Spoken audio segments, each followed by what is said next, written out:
YouTube, it's your boy FPL man, and I'm back here with a brand new video.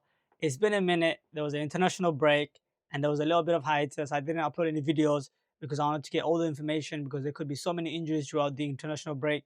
So I wanted to get all the information. So today we're going to cover my game week 12 team selection as well as my game week 11 team review, as well as look at a game week 12 wildcard draft because I know a lot of you guys are keen to see because a lot of people have popped their wildcard as well. So let's dive in.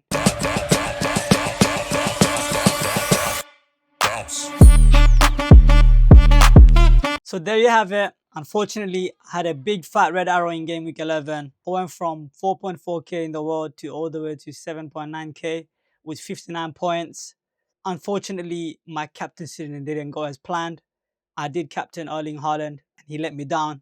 I thought on paper he had the highest ceiling, potentially a better fixture too, but it seems that City have not found their rhythm yet since the Rodri and KDB injury. And KDB did not start the game. He came around the 70th minutes, kind of too late. And Haaland didn't have that many chances. He had like 2 to 3 chances and he buried one. Haaland actually looked hungry. It's just that he didn't get the service. Nunes was playing on the left wing and he basically was practically useless. I don't know how he got the 90 minutes. Pep should have subbed him, but he instead took off Savio. That was kind of poor decision from him. So look, Pep and City are struggling at the moment, but I do think that Haaland can still hold in the upcoming fixtures. Big thing to note is that in my last video, I did say that I was going to bring in Mazraoui as well as Welbeck, but as I said, that was my plan, but not locked in. So I did end up bringing in Raul Jimenez for Delap, and that didn't go too well either because Delap ended up having 11 points, and obviously Raul only came away with the assist, and ultimately that backfired. To be honest, it worked in a way as well because Welbeck did end up blank versus City, and Raul came away with the assist. Can't complain too much there, but I still feel bad because my differential, I sold him when he had a big hole versus Spurs. As I said, I already explained my reasons why I sold him. There's no regrets, and Raul does have good upcoming fixtures moving forward. So, and another transfer I've made is that I bought in Hall for Lewis, who ultimately had 0 points. So I got 2 points on that transfer. Pretty happy with him. He looks really good moving forward. He didn't keep a clean sheet. And then you got Gabriel and Konate. Gabriel unfortunately lost their clean sheet versus Newcastle, and Arsenal still don't look good defensively. And then you got Konate obviously with a clean sheet. I'm so happy to have him. Pretty much the whole community is now looking to move towards Konate since Trent has been injured and he came away around the 26 minutes. I think he's got hamstring injury now. So ultimately people will be loading up on Liverpool defense where it will be Konate and Van Dijk. And then you got obviously Mbima with an assist, 5-pointer, and obviously the king Mo punishes me with an absolute haul of 14 points, goal and an assist. That goal, let's be honest, man, that was a gift given by Aston Villa, honestly. He was on 5 points, and I was looking at a really nice green arrow around 3k. The minute he got that goal, I went down to like 6, 7k. So it is what it is. 59 points, can't complain too much. Still in the top 10k though. Another thing to note is the fact that I started Fabianski over Sanchez, and that worked out really well because he came in with a nice 9-pointer. I think that's my first big return from a keeper this season, believe it or not. So really pleased with Fabianski, and moving forward, the fact that you have 2 starting goalkeepers, that does feel nice. And a lot of people on Wildcard are looking to, bring in Fabianski as well as Sanchez combination. So glad to be ahead of that curve. So let's move on to my game week 12 team selection. So this is how I'm lining up, guys. For my game week 12 team selection, I've got Sanchez, Leicester away. This man has been killing me since I got him in game week 6 wildcard. Not a single clean sheet yet, not a single return. But listen, there's not been that many goalkeepers at this price point that I've been putting their hands up, except for obviously Sales, who I did make a big mistake not having in game week 6 wildcard. But look, Chelsea's fixtures are turning now. Leicester away, and then they've got Southampton, Villa, various other easy fixtures. I do expect him to turn it around and hopefully, keep a clean sheet in his easy fixtures. So quite happy to have him now. A lot of people on Wildcard are going with this combination of Fabianski and Sanchez because they do rotate quite well. So if I see that Sanchez is not performing, I could easily play Fabianski when the fixtures turn. So quite happy with that now. And then you got Gabriel, knowing up first at home. Great fixture. They have not been keeping clean sheets as of recently, but I do expect them to turn it around. And then we have Lewis Hall, who is a new addition to my team. I did sell him for Lewis last week, and that ended up working out. He did get 2 points, whereas Lewis got 0. And I did save some money. Now I got 0.3 million in the bank. I could do something with that. He's got a good fixture at home now, West Ham at home, and I do think that there's a potential for clean sheet. West Ham have not looked really good the last couple of games, and they've been quite poor, to be honest, both attacking wise as well as defensively. So I'm expecting Newcastle to batter them and keep a clean sheet. And then you go Konate, Southampton away, really good fixture. Now that Trent is injured, I think a lot of people will be moving into Konate as well as Van Dijk. So I'm glad to have him now. And Southampton away is a great fixture for clean sheets. In the midfield, it got Salah, Southampton away again. Look, he's potentially a captain's shout, which we're going to get into. But on paper, this is a great fixture. I really do like him. There's just one problem I have is that he's potentially X minutes risk due to the fact that they have a really tough schedule coming up. In a matter of 10 days, I think they play 3 tough fixtures.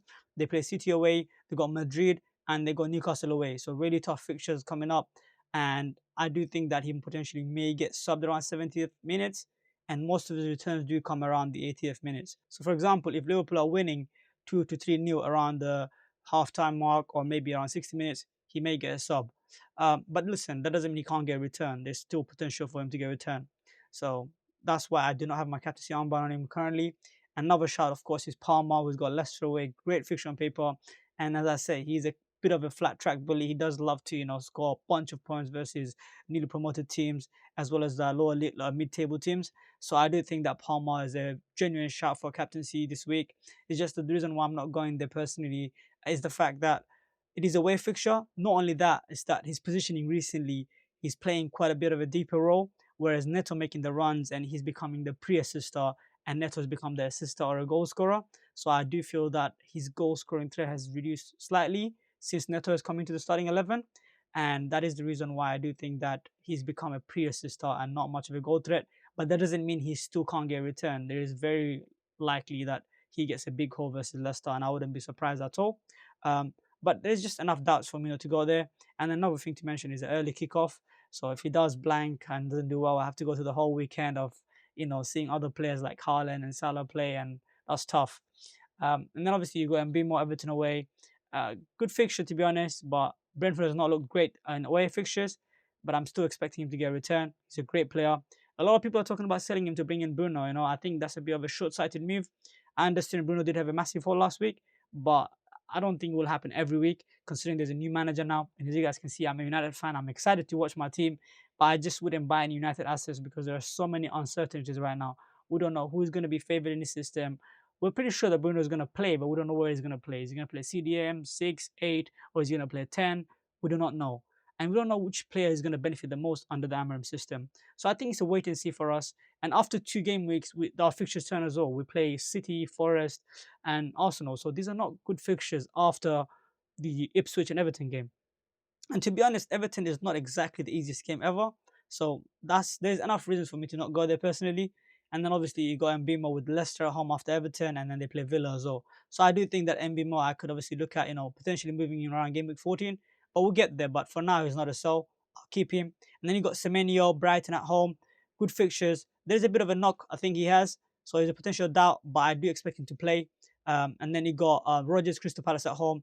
Both Semenyo and Rodgers are the players that are enabling me to have this premium draft. So I'm so glad that there are options and they do have good fixtures coming up. So I think if you are looking to get this type of structure and get to a premium structure, I do think the great enablers like Semenyo and Rodgers are a must own. You also have ESR now. That's a great option too. So look, overall, I'm happy with my midfield. I do think they're all going to potentially play. There's a doubt around obviously Palmer, but he's training, and Mbimo is also his yellow flag. But I wouldn't read too much into it. I just think it's a bit of an international break injuries, which are a bit of fake, Happy with the midfield and the back line. And then you got obviously moving to the strikers position. You got Haaland, who's got the captaincy armband, the Earl of Norway. I'm going to him again. They do play Tottenham at home, who does play Highland. I know I used the same logic last week for Brighton and he let me down. KDB is back. He can probably get a big haul considering he didn't get any service last game. And the chance that he had, which were quite a few, he still converted one of them. And he could have had 2 goals last week as well. And now I think the problem we have this week is that there are so many other options, good options. So is it worth taking the risk? But I'm a manager that's trying to win it all. I'm not going to be one to be afraid to take a risk. And this week, I do see an opportunity where a lot of people will be captaining Salah by default, considering the fixture and form, and even Palmer because of how explosive he is, which is perfectly viable, by the way. I don't blame you if you go there. These are really good captaincy options. You also have Bruno Ipswich. But look, there are so many options this week. It's just I think the highest ceiling Haaland has considering the way the Tottenham plays and the fact that City do need to bounce back now. Pep has never lost 4 consecutive games, and this is going to be the first time that he may lose fifth, and I doubt that he's going to let that happen. And also KDB is back, Jack Grealish is back, Stones is back training, so they're all coming back in training, and hopefully that if they have a fully healthy squad, that they're not playing Lewis in the CDM position, or they're not playing Walker and other players. They have a proper centre back. I do think that City are a strong team who can bounce back at home, and their home record is insane. So look, I'm expecting a big performance from Haaland and City. So let's see. And that is why obviously I have the captaincy armband on Haaland.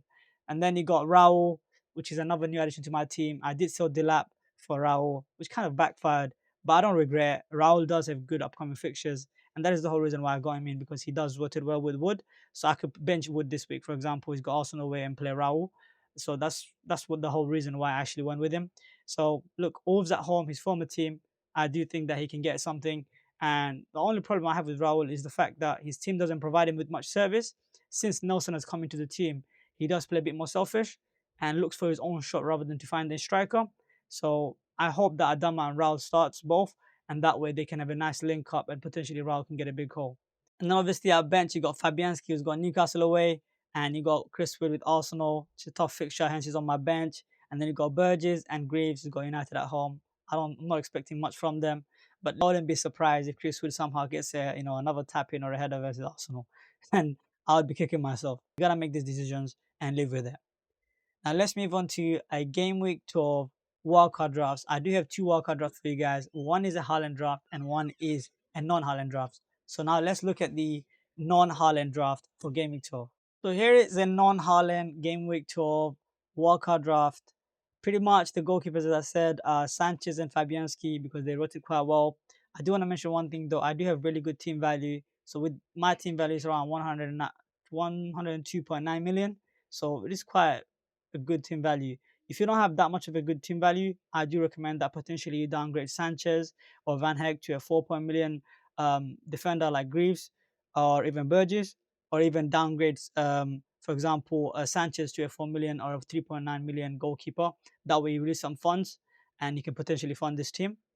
So yeah, let's dive in. You got Sanchez and Fabianski, and then you got Hall, Gabriel, and Kanate. Pretty much bit of a cheap defense, if I'm being honest with you, but you still managed to cover the top 2 teams in terms of defense. You got Arsenal and Liverpool, who've been really solid defensively. So, and they have really good upcoming fixtures too. Maybe not Kanate, but he does rotate well with Aït-Nouri. So when Kanate plays City, you can play Aït-Nouri, who's got Bournemouth, and you also have Van Heg, who's got Southampton. So they rotate quite well in terms of cheap defense as well as the expensive defenders. So ultimately, this is how I like the defense to be. But obviously, there's a shout for also Van Dijk. If you want Van Dijk, then it's a bit more tough. Then you may need to sacrifice maybe a Jackson, maybe go to maybe a Cunha, and that way you can get Van Dijk. But I do like the Jackson and Isak and João Pedro front line. But just to get into the midfield, you got Mbemo, Saka, Salah, Palmer. I think the midfield just pretty much picks itself, unless you want Bruno, which is okay if you want to take a 2x punt. I don't mind it. It's just that there's a lot of unknown for me. That's why I'm not going there. And as I said with the strikers, I think the strikers also are pretty much picks themselves because of the fact that Isak and Jackson have such a great fixture run. There's an argument, of course, for some people that want to say, okay, maybe Cunha is a better option than Jackson because Jackson is not on pans and he's not 90 minutes during this busy Christmas period. And also the fact that Jackson is on 4 yellow cards. But I do feel like it's worth it taking a punt on Jackson, considering how good Chelsea are versus these lower league teams, and the fact that he has a really good upside. And if he does get a 50 yellow, you have a pretty good bench to cover for it. You got Rodgers and you can João Pedro, you can rotate well with them. So it does work, to be honest. So let me know what you guys think of this Game Week 12 wildcard draft that doesn't include Haaland. So now let's look at a Game Week 12 draft with Haaland. So here's a wildcard draft for Game Week 12 with Haaland, Salah, and Palmer. Yes, I know what you guys are going to say. This is basically my team. There's not much changes except you got João Pedro for Raul Jimenez, and obviously you got Van Heg for example, for Greaves. The problem we have with the premium structure is there's lack of flexibility. So for example, if you wanted to get a Solanke or a Jackson or Isak, you can't do that. You basically put yourself out of that 7 to 8 million striker position unless you're willing to sacrifice Gabriel, which a lot of people are doing now because they're losing faith in Arsenal defense. So if you were to get that say 7.5 to a 8 million striker, you could just downgrade Gabriel to a 4.5 million defender. You can go for 8 Nori for instead of Gabriel, and then that way you lose some funds and upgrade Chris Wood to a Jackson or Isak. But I do think that Arsenal will turn around and they have good fixtures and there is potential for lots of clean sheets. So I do want to have that cover. But the midfield, as I said, you have to have Rodgers and Semenyo to enable the premium draft. But some may say, look, I think this one is pretty much top heavy in terms of the premiums and you're relying on the deliver every week, which they've been doing most of the time this season. So I do think that this draft is viable. Another thing to note is obviously I have good team value, as I mentioned previously. If you don't have this team value, you can obviously downgrade Van Hecke as well as Sanchez. So that release some funds. But yeah, let me know what you guys think. This is the premium draft with Haaland, Salah, and Palmer, which in my opinion are the best three premium assets in the game. But obviously, if you don't like, for example, Salah or Palmer, you cannot have Saka. But I personally like these three premium over Saka and Son. So let me know what you guys think. How this helps. I do want to mention one thing though. A lot of people are looking to move off Trent. If you're looking to move off to a budget defender, I do think that this week you got Lewis Hall, Van Hecke, and Colwell as I guess the top three best replacements for cheap as defenders. And then you also have obviously for if you're looking for around maybe a bit more expensive, around 6 million, you got the Arsenal boys, Gabriel, Saliba, Timber was option now as well. And you also have Van Dijk and Kanate, of course. So that's another thing I want to mention. And in regards to injuries, I do think that most of these guys like Palmer and Semenyo and Mbemo should be fine. I just think it's an international break, quote unquote injury. So yeah, let me know what you guys think. Make sure to leave a like, comment, and subscribe. And peace out.